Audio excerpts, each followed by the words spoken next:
Hello guys, आज मैं आपको सोनीनगर मार्केट लेटेस्ट कलेक्शन क्रॉकरी का दिखाना है। एक से एक अच्छी क्रॉकरी कलेक्शन आपको देखने को मिले। प्राइस है इनका 150 रुपीज़ ओनली। कप सेट देखिए, काफ़ी अच्छे और काफ़ी रिजनेबल प्राइस में आपको मिले।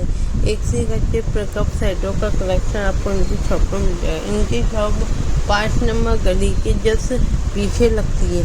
काफ़ी अच्छे कप कलेक्शन है और काफ़ी अच्छे कपों के डिज़ाइन यहाँ पे देखने को मिलेंगे। देखिएगा, रेड वाले कप, वाइट वाले कप, ब्लैक वाले कप, काफ़ी ज़्यादा अच्छी चीज़ों के यहाँ पे और काफ़ी अच्छी क्वांटिटी में आपको कपों का कलेक्शन देखने को मिले। ट्रे सेट देखिए, इससे ट्रे सेट भी सिपर काफ़ी है और सिपर का प्राइस 150 रुपीज़ है। काफ़ी अच्छे आपको बच्चों के मतलब के बड़ों के मतलब के सिपर देखने को मिलेंगे। बहुत अच्छी चीज़ें आपको 150 रुपीज़ में आज मैं सोनीनगर मार्केट में दिखाने लाई हूँ। प्लीज़ मेरे चैनल को जाकर लाइक एंड सब्सक्राइब करिएगा। काफ़ी अच्छे बहुत अच्छे ऑलमोस्ट चीज़ें मैं दिखाती रहती हूँ आपको ला के।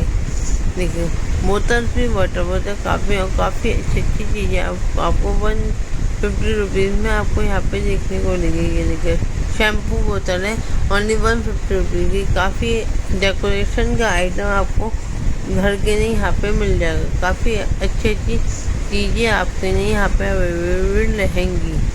देखिएगा, बॉल एक अच्छे बॉल्स भी आपको मिल रहा है। इनका सेट आपको 12 का मिल रहा है 150 रुपीज़ में। ट्रे देखिएगा, ये भी 150 रुपीज़ में आपको इनकी शॉप पर देखने को मिलेगी। वाटर बोतल काफ़ी अच्छी आपको मिल रही है 150 रुपये। लंच देखिए, लंच का भी वही रेट है। ये सब कुछ आपको 150 रुपीज़ में ऑलमोस्ट देखने को मिलेगा। देखिए, काफ़ी वैरायटी में आपके लिए एक से एक अच्छी बोतल और एक से एक अच्छा सामान इनकी शॉप पर आपको देखने को मिल रहा है। प्लीज़ चैनल को like and subscribe. Thank you.